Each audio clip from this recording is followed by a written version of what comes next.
Hindi ko inakala na ang araw na iyon ay magbabago ng buhay ko magpakailanman. Kumusta? Ako si Isabel, 18 anyos, isang simpleng dalaga mula sa bayan ng San Pablo, Laguna. Lumaki akong tahimik at masunurin sa aking mga magulang, sina Aling Luningning at Mang Renato, na parehong nagtatrabaho ng husto para sa amin. Ang pamilya namin ay hindi mayaman, pero sapat ang aming mga pangangailangan.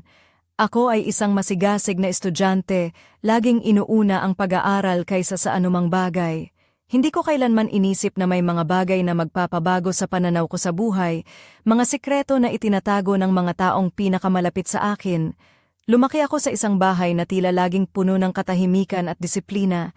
Si tatay ay isang empleyado sa isang opisina ng gobyerno dito sa Laguna, madalas siyang uuwi ng gabi na pagod at halos hindi makakain dahil sa trabaho. Si nanay naman ay isang sekretarya sa isang paaralan sa bayan, palaging abala sa mga dokumento at pag-aasikaso ng mga gawain. Ako naman, si Isabel, ay isang ulirang anak na palaging nasa kwarto, nag-aaral at hindi lumalabas maliban kung kinakailangan.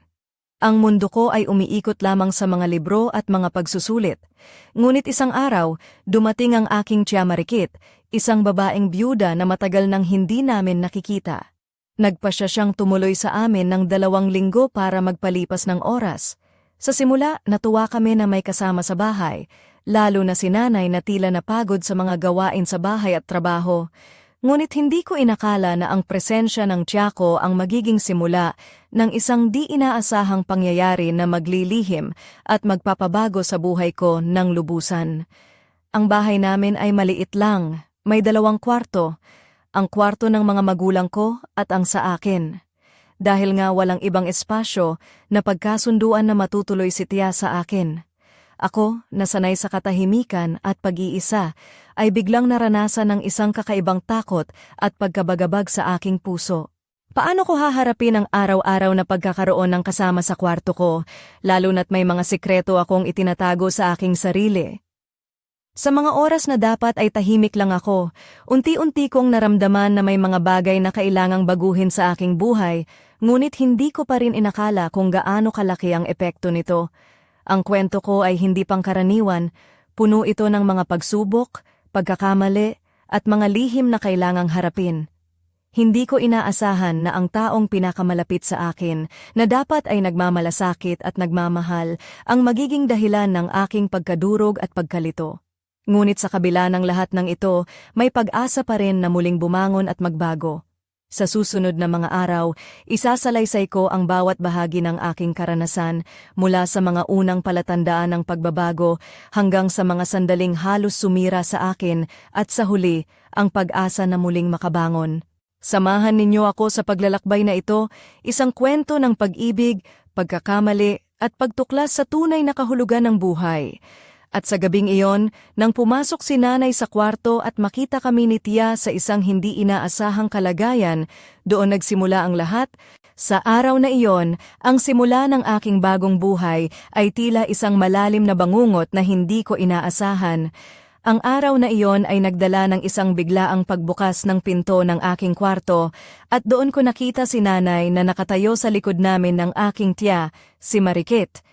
Ang mga mata ni nanay ay punong-puno ng pagtataka at pagkabigla, hindi niya inaasahan na makikita niya akong ganito, kasama ang isang taong matagal nang kilala namin bilang bahagi ng pamilya. Ako si Isabel, 18 anyos, isang tahimik na estudyante mula sa San Pablo, Laguna. Palagi akong masipag mag-aral, halos walang ibang ginagawa kundi magbasa at mag-review para sa kolehiyo. Ang buhay ko ay puro disiplina at pag-aaral, walang ibang laman ang oras ko kundi ang mga libro. Ngunit sa likod ng aking katahimikan ay may isang lihim na unti-unting sumisibol, isang bagay na hindi ko matanggap sa aking sarili pero unti-unting naglaho ang aking pagkontrol. Sa mga araw bago dumating si Tia Marikit, talagang naging monotono ang buhay ko. Wala akong ibang kasama kundi ang mga libro at ang mga tahimik na gabi sa aming bahay. Si tatay ay palaging pagod mula sa trabaho at si nanay naman ay abala sa kanyang mga gawain sa paaralan. Ako ay laging nasa kwarto, nag-aaral ng matindi at halos hindi nakikipag-usap sa mga tao. Hindi ko inakala na may mga bagay pala sa mundo na hindi ko pa nararanasan. Mga bagay na magpapabago sa aking pagkatao. Dumating si Tia Marikit, isang babae na may edad na katulad ng mga nasa katanghaliang gulang, malakas ang dating at medyo magara ang pananamit. Ipinakita niya agad ang kanyang presensya sa bahay at ang kanyang mga mata ay puno ng mga lihim na hindi ko maintindihan sa simula. Nang sabihin ni nanay na matutuloy siya sa amin, ng 2 linggo alam kong magiging mahirap ang mga susunod na araw, lalo na't siya ay matutulog sa kwarto ko. Hindi ko alam kung paano haharapin ang ganitong sitwasyon, ang magbahagi ng aking personal na espasyo sa isang tao na kakaiba at misteryoso. Ang simula ng aming pagkikita ay puno ng pag-aalinlangan. Si Tia Marikit ay tila may ibang mundo na kanyang dala, isang mundo na hindi ko maintindihan pero unti-unting nahuhulog ako rito. Ang kanyang mga salita, ang kanyang pag-uugali, at ang kanyang mga mata ay nagbigay sa akin ng kakaibang pakiramdam. Isang halo ng takot, kuryosidad, at kakaibang pagnanasa. Hindi ko maintindihan kung bakit ganoon ang aking nararamdaman, ngunit unti-unti akong nahuhulog sa kanyang mga kwento at mga lihim. Hindi ko inakala na ang presensya niya sa bahay ay magiging simula ng isang malalim na suliranin sa aking buhay. Ang mga gabing tahimik ay naging puno ng mga lihim na pag-uusap, mga pagtatangkang itago ang mga tunay na nangyayari sa likod ng mga pinto ng aming bahay. Ako na dating tahimik at masunurin, ay unti-unting nagbago. Hindi ko maintindihan kung bakit, ngunit ang aking mundo ay unti-unting nagiging isang gulo ng mga emosyon at mga pag-aalinlangan. Sa mga susunod na araw, mas lalo kong mararamdaman ang bigat ng aking mga desisyon, ang mga lihim na kailangan kong itago, at ang mga tanong na hindi ko masagot. Ang pagkakaroon ng tiya ko sa aking tabi ay nagdala ng isang bagyong hindi ko inaasahan. Isang bagyong maglalagay sa akin sa gitna ng isang madilim na kwento na puno ng pagkukunwari, pagtataksil at mga lihim. Dito nagsisimula ang kwento ng aking pagbagsak at pagbangon, isang kwento na magpapakita kung paano ang isang simpleng estudyante mula sa San Pablo ay napasok sa isang mundo ng hindi inaasahang mga pangyayari, isang mundo na magpapabago sa kanya magpakailanman. Sa gabing iyon, habang patuloy ang tahimik na paligid, isang hindi inaasahang pangyayari ang magpapabago ng lahat. Hindi ko makalimutan ang mga pangyayaring nag-udyok sa lahat ng nangyari sa akin. Ako si Isabel, 18 anyos, isang estudyante ng kolehiyo dito sa San Pablo, Laguna. Ang buhay ko ay dati simple, puno ng pag-aaral, disiplina at pag-iwas sa anumang gulo. Ngunit sa likod ng mga mata ko ay may lihim na takot at pangamba, isang damdamin na unti-unting lumala nang dumating si Tia Marikit sa bahay namin. Bago pa man siya dumating, matagal na akong nag-iisa sa kwarto. Lahat ng oras ko ay inilalaan ko sa pag-aaral. Hindi ko kilala ang mundo sa labas ng aking mga libro. Hindi ko naranasan ang pakikipagkaibigan sa mga kabataang babae, ni ang mga simpleng tawanan sa kanto. Ang kolehiyo ay para sa akin ay isang bagong simula, ngunit dala rin nito ang mga bagong tukso at panganib na hindi ko handang harapin. Dahil sa kahirapan namin, sinikap ng mga magulang ko na suportahan ang aking pag-aaral. Si tatay ay umuuwi ng gabi, pagod na pagod, at si nanay naman ay abala sa kanyang trabaho bilang sekretarya sa paaralan. Ako'y naging huwaran sa kanilang mga mata, masipag, tahimik at masunurin. Ngunit sa loob ko, may isang bahagi na nais lumabas, isang bahagi na nagnanais magpakalaya mula sa mga tanikala ng pagiging perpekto. Nang dumating si Tia Marikit, isang babaeng biyuda na may kakaibang aura, unti-unti niyang nabaliktad ang mundo ko. Hindi kami madalas magkita, kaya't nang magdesisyon siyang tumuloy sa amin ng 2 linggo, hindi ko inakala ang magiging epekto nito. Si Tia ay may kaibahan sa mga taong kilala ko, mas malaya, mas malakas ang dating, at may mga lihim sa mga matang naglalaman ng mga hindi ko maintindihang emosyon. Ang kwento ay nagsimula nang sabihin ni nanay na matutuloy si Tia sa aking kwarto. Hindi ko alam kung paano ko haharapin ang ganitong sitwasyon, ang magbahagi ng aking espasyo sa isang tao na may kakaibang presensya. Sa simula, sinubukan kong itago ang aking sarili, ngunit unti-unti, nadama ko ang kanyang mga titig na tila sinusuri ang aking pagkatao. Ang mga araw ay dumaan na may halong kaba at pag-aalinlangan. Hindi ko maipaliwanag ang mga damdamin na unti-unting bumabalot sa akin. Isang halo ng takot, kuryosidad, at kakaibang init na hindi ko pa nararanasan. Pakiramdam ko'y parang may isang mundo na nagbukas sa akin, isang mundong dati hindi ko pinansin. Hindi ko rin inaasahan na si Tia Marikit ay magiging mas malapit sa akin kaysa sa inaasahan ko. Ang mga gabing tahimik ay napalitan ng mga pag-uusap na puno ng mga lihim at mga tanong na hindi ko masagot. Sa bawat sandali, nararamdaman ko ang unti-unting pagbago ng aking pagkatao, isang pagbabagong puno ng kalituhan at takot. Ang lahat ng ito ay nag-umpisa sa isang simpleng desisyon, ang pagtanggap kay Tia sa aming bahay. Ngunit ang desisyong iyon ang nagpasimula ng isang serye ng mga pangyayari na magpapabago sa akin ng hindi ko inaasahan. Ang mga lihim na aking tinatago ay unti-unting lumalabas, at ang mundong dati malinis at payapa ay naging puno ng kaguluhan at pangamba. Ngunit bago pa man umabot sa sukdulan ang lahat, may mga pangyayaring dapat ko pang harapin, mga pangyayaring maglalagay sa akin sa isang matinding pagsubok na hindi ko lubos maisip. Sa susunod na mga araw, ilalahad ko ang mga sandaling iyon, ang mga hakbang na nagdala sa akin sa isang madilim na daan, at ang mga taong naging bahagi ng aking pagbagsak at muling pag-asa. At sa gabing iyon, sa pagitan ng dilim at liwanag ng aking kwarto, nagsimula ang lahat, isang lihim na hindi ko inaasahan, isang mundo na hindi ko pa nalalapit, at isang laban na kailangang pagdaanan. Hindi ko malilimutan ang gabing yon nang unti-unting sumalubong ang dilim sa aking kwarto at dala ang bigat ng mga pangyayari na matagal ko nang iniiwasan. Ako si Isabel, 18 anyos, isang estudyante sa kolehiyo dito sa San Pablo, Laguna. Sa loob ng maraming taon, naging tahimik ako, masipag, at masunurin sa mga magulang ko, ngunit sa likod ng mga ngiti ko ay may mga lihim na hindi ko kayang sabihin kahit kanino. Habang lumilipas ang mga araw na magkasama kami ni Tia Marikit sa isang kwarto, unti-unti akong nahulog sa isang kakaibang mundo na hindi ko pa nararanasan. Ang mga gabing dati tahimik at puno ng pag-aaral ay napalitan ng mga sandaling puno ng kaba, pag-aalinlangan at lihim na pagnanasa. Hindi ko maintindihan kung bakit ganoon ang aking nararamdaman, ngunit hindi ko rin ito mapigilan. Isang gabi, habang tahimik na nag-aaral ako sa tabi ng ilaw ng aking lampara, lumapit si Tia Marikit sa akin nang may kakaibang ngiti sa labi. Suot niya ang isang maikling damit na kulay pula, na bahagyang sumasalamin sa kanyang balat, at ang kanyang buhok ay maluwag na bumabalot sa kanyang mga balikat.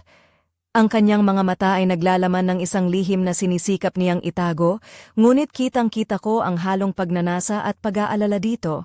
Hindi ko alam kung ano ang dapat kong gawin nang unti-unti niyang inilapit ang kanyang kamay sa aking balikat.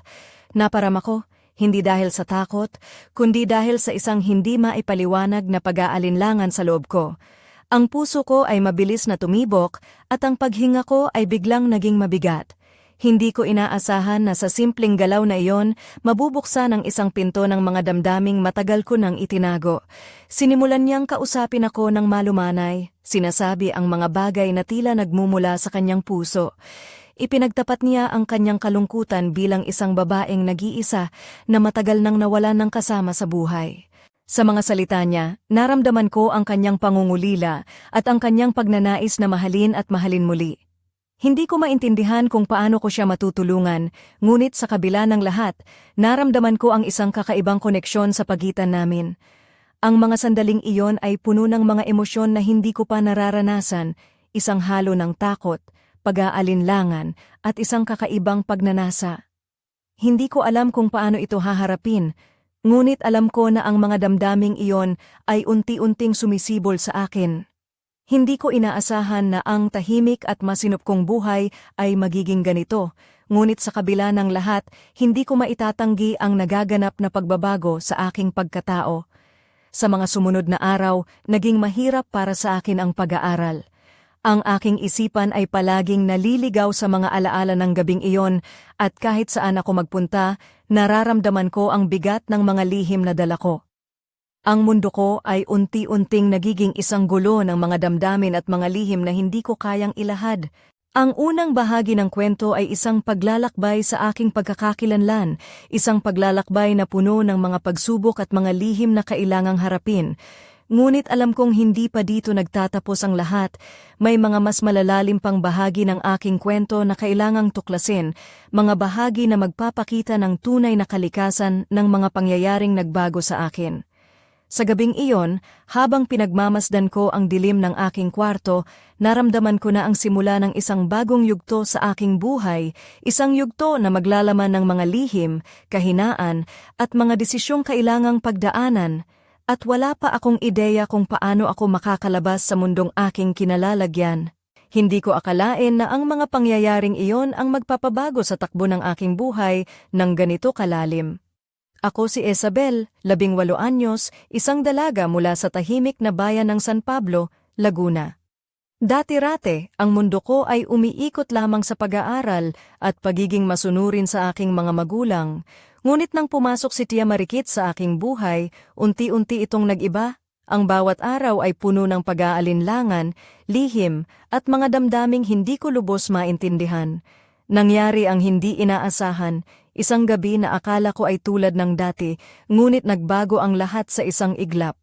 Si Tia, na dati kong itinuturing na isang malapit na kamag-anak, ay nagpakita ng nakakabinging pagbabago sa kanyang kilos. Suot niya ang isang malambot at masiselang damit na bahagyang sumasalamin sa kanyang maputing balat. Ang kanyang buhok ay maluwag, bumabalot sa kanyang mga balikat na para bang inaanyayahan akong lumapit. Ang mga mata niya ay may kislap ng lihim na pagnanasa na nagdulot sa akin ng kakaibang kaba sa dibdib. Hindi ko maintindihan kung paano nagsimula ang mga pangyayaring iyon. Sa isang iglap, naramdaman ko ang kanyang mga kamay na dahan-dahang hinawakan ang aking balikat at ang mundo ko ay tila huminto sa pag-ikot. Ang aking puso ay bumilis at ang aking mga palad ay naging basa ng pawis. Hindi ko alam kung ano ang dapat kong gawin. Ang takot ba ang mananaig o ang kuryosidad na hindi ko matanggihan? Habang unti-unti niyang inilapit ang kanyang katawan sa akin, naramdaman ko ang isang bagyong emosyon na bumalot sa akin. Isang halo ng pag-aalinlangan, takot, at isang kakaibang kuryosidad na hindi ko pa nararanasan. Ang mga salita niya ay malumanay, ngunit puno ng pangungusap na naglalaman ng pangako ng mga bagay na dati-rati hindi ko pinapansin. Nagsimula siyang magkwento tungkol sa kanyang mga pangarap, mga pagsubok sa buhay, at ang kanyang kalungkutan bilang isang babaeng nag-iisa. Sa bawat salita niya, naramdaman ko ang bigat ng kanyang damdamin, at sa kabila ng aking pag-aatubili, unti-unti akong nahulog sa kanyang mundo. Ngunit hindi lamang ito basta kwento ng kalungkutan. Sa likod ng kanyang mga mata ay may apoy, isang apoy ng pagnanasa at pangangailangan na tila nagtutulak sa aming dalawa na magtagpo sa isang kakaibang paraan. Hindi ko alam kung paano ko haharapin ang ganitong sitwasyon. Ang bawat gabi ay naging isang pagsubok sa aking isipan at puso, isang laban sa pagitan ng tama at mali. Ang mga araw ay lumipas na puno ng mga lihim at mga pagtatangka na itago ang aming relasyon sa mga mata ng mundo. Sa kabila ng aking pagiging matalino at maingat, hindi ko mapigilang madala sa mga pangyayaring unti-unting nagbabago sa akin. Ang mga gabing dati tahimik ay naging puno ng mga lihim na pag-uusap, mga halik na hindi inaasahan, at mga sandaling nagpapakilala ng isang bagong mundo. Ngunit sa gitna ng lahat ng ito, naramdaman ko ang bigat ng konsensya. Alam kong mali ang mga nangyayari, ngunit sa kabila ng lahat, hindi ko maiwasang madala ng mga damdaming iyon. Ang aking mundo ay nagiging isang gulo ng mga emosyon na hindi ko maintindihan at unti-unti akong nawawala sa sarili ko. Sa mga susunod na araw, ibabahagi ko ang mga sandaling iyon, ang mga lihim na nagbukas, ang mga pangyayaring nagdulot ng matinding sakit at pagkalito, at ang mga desisyong kailangang harapin. Ang kwento ko ay hindi lamang tungkol sa pagkakamali, kundi tungkol sa paghahanap ng pag-asa sa gitna ng kadiliman. At sa isang gabi na puno ng dilim at katahimikan, nangyari ang isang pangyayari na magpapabago sa lahat ng aking naiisip at nararamdaman. Isang pangyayaring hindi ko inasahan, ngunit kailangang pagdaanan. Hindi ko pa rin maipaliwanag hanggang ngayon kung paano nangyari ang lahat ng iyon. Ako si Isabel, 18 anyos, isang simpleng dalaga mula sa San Pablo, Laguna. Dati, pinangarap kong maging isang matatag na estudyante na may magandang kinabukasan at ang pag-aaral ang tanging mundo ko. Ngunit nang pumasok si Tia Marikit sa buhay ko, ang lahat ay nag-iba ng direksyon at ako'y nalugmok sa isang dagat ng kalituhan at panghihinayang. Matapos ang mga gabing puno ng lihim at mga sandaling hindi ko mapaliwanag, unti-unti kong naramdaman ang bigat ng sitwasyon. Hindi ko inakala na ang taong pinakamalapit sa akin, na dapat ay nagmamahal at nagmamalasakit, ay siya palang magdudulot sa akin ng pinakamalalim na sugat. Ang mga sandali kasama si Tia ay nagiwan ng mga marka sa aking puso, isang bakas na mahirap burahin. Sa bawat araw nararamdaman ko ang aking sarili na unti-unting nawawala. Ang mga gabing dati puno ng pag-aaral at pangarap ay napalitan ng mga gabi ng pag-iisa at pag-aalala. Ang aking isipan ay palaging gulo, puno ng mga tanong na walang sagot. Paano ko haharapin ang mga nagawa ko? Paano ko maibabalik ang tiwala ng aking mga magulang? At higit sa lahat, paano ko matatanggi ang mga damdaming naglalaban-laban sa loob ko? Ang bawat sandali ay puno ng pag-aalinlangan. Nais kong bumalik sa dati kong buhay, isang buhay na simple, tahimik, at puno ng pag-asa. Ngunit ang mga pangyayaring dumaan ay parang bangungot na paulit-ulit na bumabalik sa aking isipan. Hindi ko maiwasang magtaka kung paano ako napunta sa ganitong kalagayan at kung paano ko maaayos ang mga sirang piraso ng aking pagkatao. Isang gabi habang nakaupo ako sa gilid ng aking kama, napaisip ako kung ano ang mga posibleng paraan upang malutas ang aking suliranin. Naalala ko ang mga payo ng aking nanay, ang pagiging matatag, ang paghingi ng tawad, at ang pagharap sa mga problema ng buong tapang. Ngunit paano kung hindi sapat ang mga iyon? Paano kung ang sugat ay mas malalim kaysa sa inaakala ko? Ang mga tanong na ito ay nagpapahirap sa akin, ngunit alam kong kailangan kong harapin ang aking mga pagkakamali. Hindi ko pwedeng itago ang lahat sa likod ng kahihiyan at takot. Kailangan kong maging matapang, hindi lamang para sa sarili ko, kundi para sa mga taong nagmamahal sa akin. Sa kabila ng lahat, may pag-asa pa rin akong nakikita, isang liwanag na nagsisimulang sumilay sa dulo ng madilim na tunnel na aking nilakbay. Ang aking puso ay naglalaban-laban sa pagitan ng pagdurusa at pag-asa, ngunit naniniwala ako na sa tulong ng pamilya at ng Diyos, makakabangon ako mula sa aking pagkadapa. Sa mga susunod na bahagi ng aking kwento, ibabahagi ko ang mga hindi inaasahang pangyayari na nagbigay ng bagong pag-asa at lakas sa akin. Ang mga pangyayaring ito ay magpapakita ng tunay na kahulugan ng pagtanggap, pag-unawa at pagmamahal, mga bagay na kailangang harapin kahit gaano pa kahirap ang daan. At sa isang gabi na puno ng pag-asa at panalangin, napagtanto ko na hindi ako nag-iisa sa laban na ito, at sa kabila ng mga pagkakamali, may liwanag pa rin na naghihintay na gabayan ako pabalik sa tamang landas. Pasukin natin ang isang bahagi ng kwento na hindi ko inaasahan, isang baluktot na pangyayari na sumalubong sa akin nang hindi ko handa. Ako si Isabel, 18 anyos, isang estudyante sa kolehiyo ng San Pablo, Laguna. Sa kabila ng mga pagsubok na dinanas ko, akala ko ay unti-unti na akong nakabangon. Ngunit sa isang iglap, ang mundo ko ay muling nagbago sa isang napakasakit at nakakagulat na paraan. Isang araw, habang abala ako sa pag-aayos ng mga gamit sa aming bahay, biglang pumasok si Tia Marikit ng walang paalam sa kwarto ko. Suot niya ang isang simpleng puting blusa at maong na shorts na nagbigay sa kanya ng isang kakaibang aura ng kabataan at ligaya. Ngunit sa mga matang iyon ay may kakaibang tingin, isang halo ng kalituhan at determinasyon. Hindi ko maintindihan ang ibig sabihin ng kanyang pagdating, ngunit ramdam ko na may dala siyang mabigat na balita. Nagulat ako nang simulan niyang ikwento ang isang lihim na matagal na niyang tinatago, isang sikreto na magpapabago sa lahat ng aking naiisip tungkol sa kanya, sa aming pamilya, at sa sarili ko. Ipinagtapat niya na may mga bagay siyang ginawa na hindi niya inaasahan, mga kilos na nagdulot ng sakit hindi lamang sa akin kundi pati na rin sa ibang tao sa aming paligid. Nagsimula siyang magsalita tungkol sa mga gabing nagdaan, tungkol sa mga sandaling nagkulang ang aming pagkakaintindihan at ang mga maling hakbang na kanyang nagawa. Habang pinapakinggan ko siya, naramdaman ko ang isang matinding pagkabigla at pagkadismaya. Hindi ko inakala na ang taong pinakamalapit sa akin ay may mga lihim na ganito kalalim, mga pangyayaring hindi ko pa handang harapin. Ang kanyang mga salita ay parang suntok sa aking dibdib, sakit na hindi ko maipaliwanag pero kailangang tanggapin. Ngunit hindi doon nagtatapos ang kwento. Sa gitna ng kanyang mga pag-amin, sinabi niya ang isang bagay na lalo pang nagpagulo sa aking isipan, isang pangyayaring hindi ko inaasahan, isang pagbubunyag ng katotohanan na nagdulot ng matinding gulat at pagkabigla. Ipinagtapat niya na hindi siya ang nagsimula sa aming relasyon, na ako raw ang unang lumapit sa kanya at ang mga nangyari ay bunga ng aking sariling desisyon. Hindi ko alam kung paano ko ito tatanggapin. Ang kanyang mga salita ay nagdulot ng isang bagyo sa aking puso, isang bagyong puno ng kalituhan, galit at pagdududa. Hindi ko maintindihan kung sino ang nagsasabi ng totoo at kung sino ang nagtatago ng mga lihim sa dilim. Sa mga sandaling iyon, naramdaman ko ang bigat ng buong mundo sa aking mga balikat. Ang aking pagkatao ay parang nahati sa dalawa, isang bahagi na nais maniwala sa mga salita ng tiyak ko, at isang bahagi na nagtatanggol sa sarili ko laban sa mga paratang. Ang mga tanong ay hindi tumitigil sa aking isipan. Paano nangyari ito?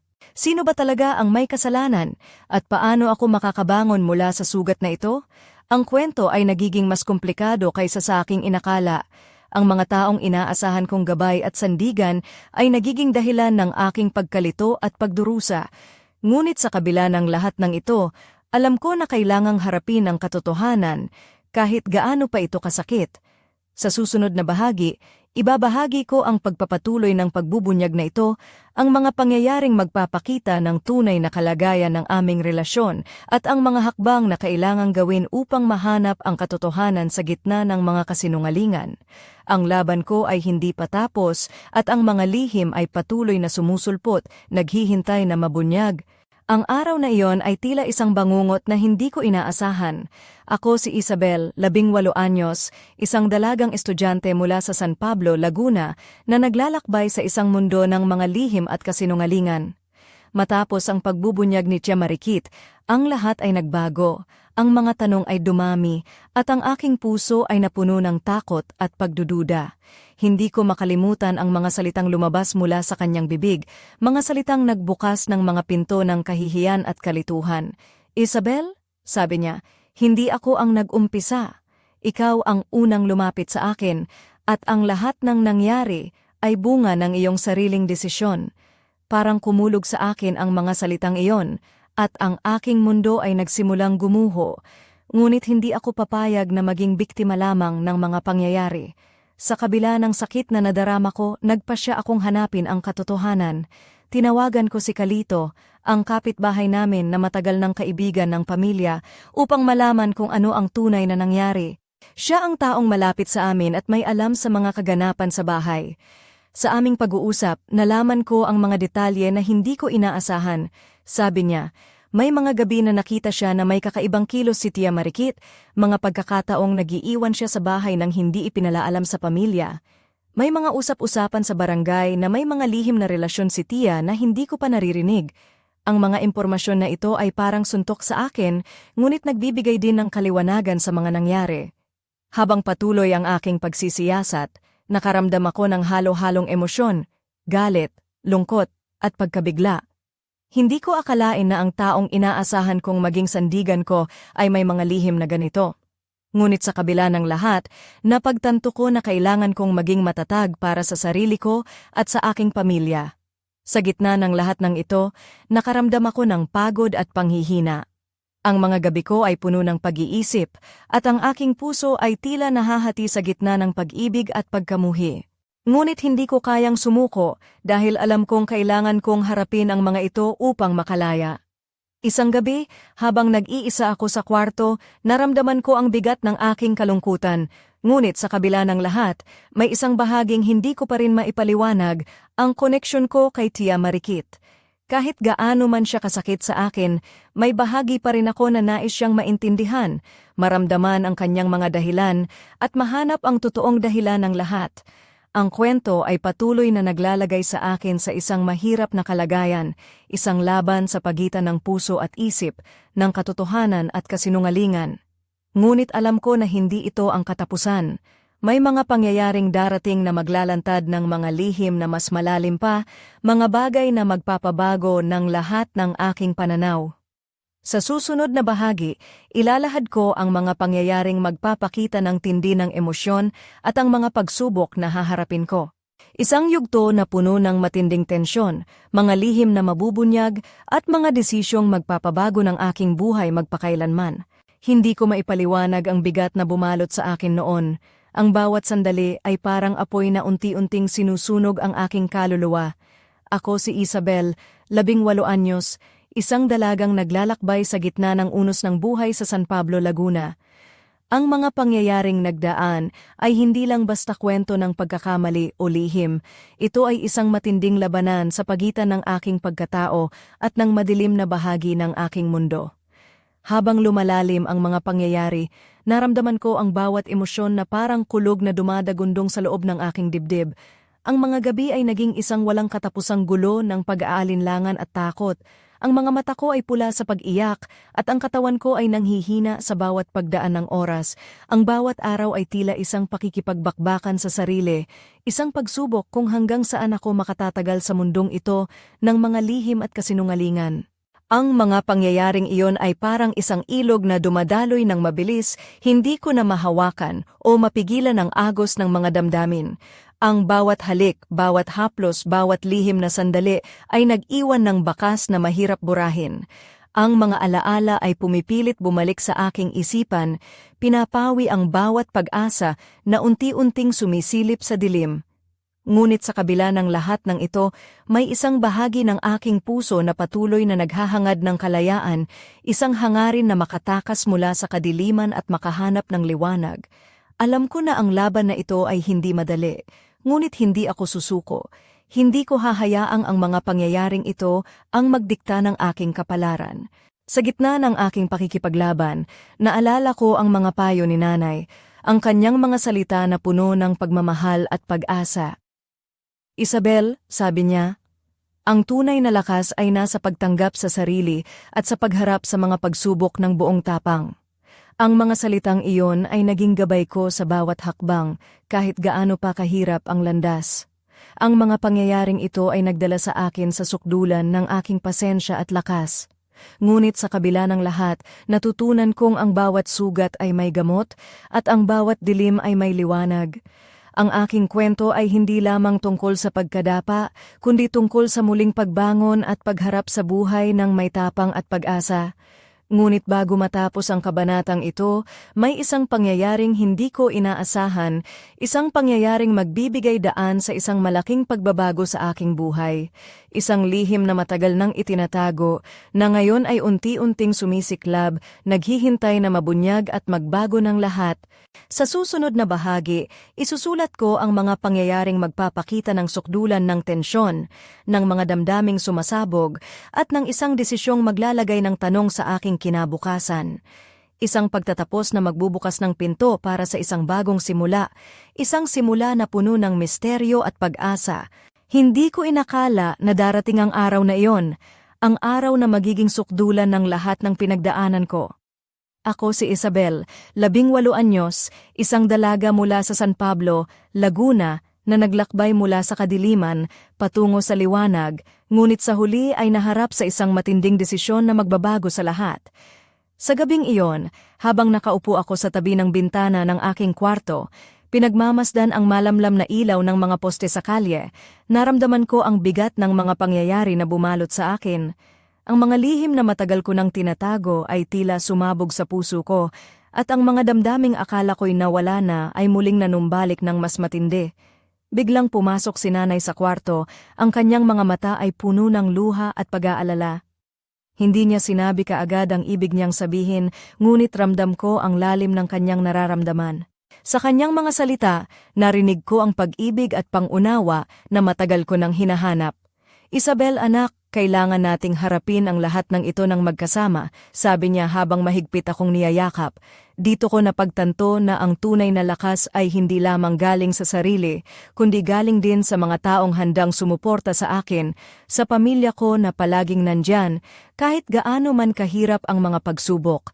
Ang mga pangyayaring nagdaan ay hindi lamang pagkakamali o kasalanan. Ito ay bahagi ng aking paglalakbay upang matutunan ang tunay na kahulugan ng pagmamahal, katatagan, at pag-asa. Ngunit bago matapos ang lahat, may isang lihim pa ring nakaimbak sa dilim, isang misteryo na hindi ko pa lubos na uunawaan.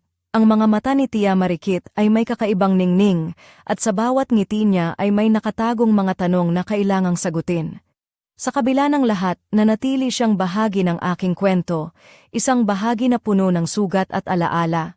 At habang naglalakad ako patungo sa bukang liwayway ng bagong umaga, dala ang mga aral at karanasan, alam ko na ang aking kwento ay hindi nagtatapos dito. May mga kabanata pa na kailangang isulat, mga lihim na kailangang tuklasin, at mga pag-asa na kailangang panghawakan. Ngunit ang tanong pa rin ang nananatili sa aking puso, ano nga ba ang tunay na kahulugan ng kalayaan at hanggang saan ako handang lumakad upang makamit ito? Ito ang simula ng isang bagong yugto, isang kwento na puno ng misteryo, pag-asa, at paglalakbay sa paghahanap ng sarili. At sa bawat hakbang na aking tatahakin, dala ko ang lakas ng aking puso at ang pagmamahal ng aking pamilya. Sa pagtatapos ng kwento ko, iniwan ko kayong may tanong. Ano ang mangyayari sa amin ni Tia Marikit at paano ko haharapin ang mga hamon ng buhay na darating pa? Iyan ang kwento na susunod nating tuklasin, isang kwento ng pag-asa, pagbabago at tunay na paglaya.